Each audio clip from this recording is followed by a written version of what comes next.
Hello everyone, I am Sunita Yadav, your science teacher. In today's class, we discuss chapter number 8, Body Movements.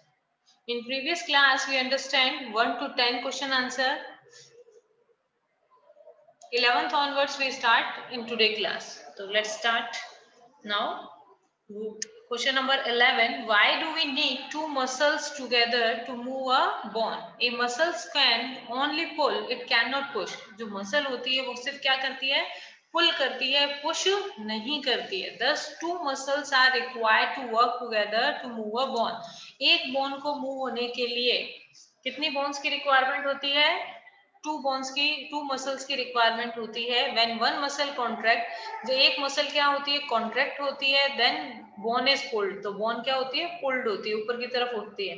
When other muscle of the pair pulls, it bring the bone in original position. जो another muscle है वो क्या करती है? उसको वापस से original position में लाने के लिए वापस कॉन्ट्रैक्ट होती है. तो एक बोन को मूवमेंट के लिए कितनी मसल्स काम आती है बेटा? टू मसल्स काम में आती हैं. ठीक है. How is bird body adapted for flying? Flying के लिए बर्ड्स की जो बॉडी कैसे अडेप्टेड है? फर्स्ट, बोन्स कैसी होती है बर्ड्स की? हॉलो होती हैं. ठीक है. Second, forelimbs are modified into wings. जो फोरलिम्स होते हैं वो किस में मॉडिफाई हो जाते हैं? विंग्स में मॉडिफाई हो जाते हैं. Third, body is streamline. Third one क्या हो गया? बॉडी कैसी होती है इनकी? Streamline. Streamline means boat shape होती है. सेंटर में से ब्रॉड, कॉर्नर्स में से नैरो शेप होती है. तो वो ये अडेप्टेशन बर्ड के अंदर प्रेजेंट होती है. इसी वजह से वो जो बर्ड्स की जो बॉडी है वो फ्लाई कर सकती है. Next, water joints. Write the name of various type of joint. The place where two parts of the body seem to be joined together are called joints. There are following type of joint. तो joints क्या होते हैं? ऐसा place where two body parts of the body seems to be joined together are called. जहाँ पर दो body के जो दो bone जो हैं आपस में join होते हैं. यहाँ पर बेटे body की जगह पर क्या आएगा? bone आएगा. ठीक है.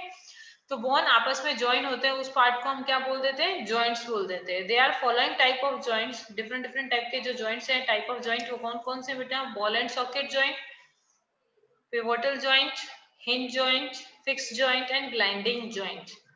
Okay. Next question number, write the differences between bones and cartilage. Bone and cartilage में क्या डिफरेंस है? देखिए, बोन में क्या है? They are hard and they are soft. Cartilage क्या होते हैं? Soft comparison to bone. Clear? So bones are, they are hard, cartilage they are soft. Bone they can bend.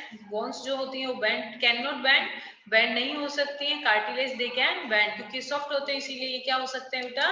bend हो सकते हैं. Point third, they are used to make the framework of all body. ठीक है. तो ये क्या करते हैं? पूरी बॉडी को फ्रेमवर्क देने का काम करती है. They help to make some parts of the body. ये क्या है? कुछ पार्ट्स को फ्रेमवर्क करने में, बनाने में हेल्प करती है.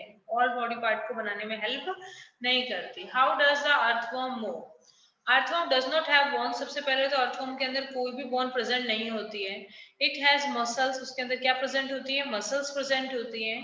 During the movement earthworm first extend front part of the body, keeping the rearer position fixed on the ground. देखिए, जो earthworm है वो किस तरीके का मूवमेंट शो करेगा?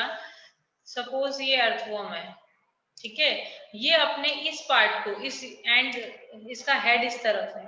ठीक है. तो रियर एंड को, यानी लास्ट वाले एंड को यहाँ पर क्या करेगा? स्टिक कर देगा. क्लियर? देन आफ्टर अपनी बॉडी को क्या करेगा? स्टिक करने के बाद में अपनी बॉडी को इलोंगेट करेगा. क्लियर? उसके बाद में थर्ड स्टेप आएगा कि जब ये बॉडी को इलोंगेट करता है तो अपने फिर उस हेड पार्ट को स्टिक करता है. ठीक है. और आफ्टर दैट फोर्थ पोजीशन पे क्या करेगा? यहाँ पर स्टिक होने के बाद में ये अपनी बॉडी को क्या करेगा? शॉर्टर कर लेगा.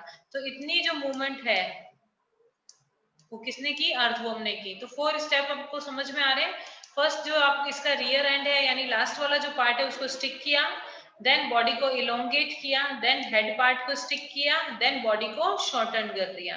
तो ये जो मूवमेंट है वो किसमें प्रेजेंट होता है बेटा? अर्थवर्म के अंदर प्रेजेंट होता है. Clear? Earthworm does not have bones, it has muscle. Earthworm में बोन्स प्रेजेंट नहीं होती, इसमें सिर्फ मसल्स होती हैं. During the movement earthworm first extend from part of the body, keep the rear portion to the fixed of the ground. rear portion को क्या करता है? fix करता है ground में. then it fixes the front and rearer end. और जब first थोड़ा extend होकर फ्रंट पार्ट को वहां पर फिक्स करता है, देन रियर एंड को वहां से क्या कर देता है, रिलीज कर देता है। If then shorten the body, और वापस बॉडी को शॉर्टन करते हैं, and pull the rear end forward, वापस से यही चीज चलती रहती है। In the way by repeating such muscular expansion and contraction earthworm moves, और इन्हीं सर्कुलर मस्कुलर एक्सपेंशन और कॉन्ट्रैक्शन के थ्रू अर्थवॉर्म क्या करता है बेटा, मूव करता है। Okay, next one is how does the snail move? The rounded structure on the back of a snail is called a shell. आपको जो ये rounded structure snail के ऊपर दिखाई दे रही है, इसको हम क्या बोलते हैं, shell बोलते हैं। shell के अंदर जो आउटर, ये स्नेल का आउटर स्केलेटन होता है, इस आउटर स्केलेटन को ही हम क्या बोलते हैं बेटा, एक्सो स्केलेटन। आउटर स्केलेटन को ही क्या बोला जाता है, एक्सो स्केलेटन बोला जाता है। तो when it start moving, a thick structure of the head of the snail and may come out the opening in the shell. तो जैसे ही स्नेल को जब मूवमेंट करना होता है, तो ये शेल के अंदर से अपने माउथ को और मस्कुलर फुट को, एक thick structure is called a foot, एक थिक स्ट्रक्चर होता है जिसको अपन क्या बोलते हैं, फुट बोलते हैं, which is made up of a strong muscle, जो कि स्ट्रॉन्ग मसल्स का बना होता है। It help snail in moving, जो हेल्प करता है किसको, स्नेल को मूव करने में। Clear? Next question number 17, how does fish move in water? Fish कैसे मूव करती है वाटर के अंदर? The body of fish is streamline, the streamline shape help the fish to move in water. जो body होती है फिश की, streamline body होती है, वही हेल्प करती है उसको वाटर के अंदर मूवमेंट में। नेक्स्ट, जो skeleton fish is covered with muscles, जो स्केलेटन फिश होती है उसके ऊपर मसल्स प्रेजेंट होती है, which make the front part of the body to curve one side, तो आगे के हिस्से को एक साइड में कर्व करवाती है वो। देन आफ्टर जो टेल पार्ट है वो स्विंग करता है, जिस तरफ हमारा जो फिश का, सपोज करते फिश का हेड इस डायरेक्शन में मूव हुआ है, तो फिश की जो टेल है वो अनदर डायरेक्शन में मूव होगी। फिर वापस एक झटका लगेगा इससे जस्ट अपोजिट डायरेक्शन में, फिर हेड इस डायरेक्शन में मूव करेगा, देन आफ्टर टेल इस डायरेक्शन में मूव करेगी। तो इस तरीके से जो फिश है वाटर के अंदर क्या करती रहती है बेटा, स्विम करती रहती है। Okay, I think it's clear कि how snail move, how earthworm move. Okay okay,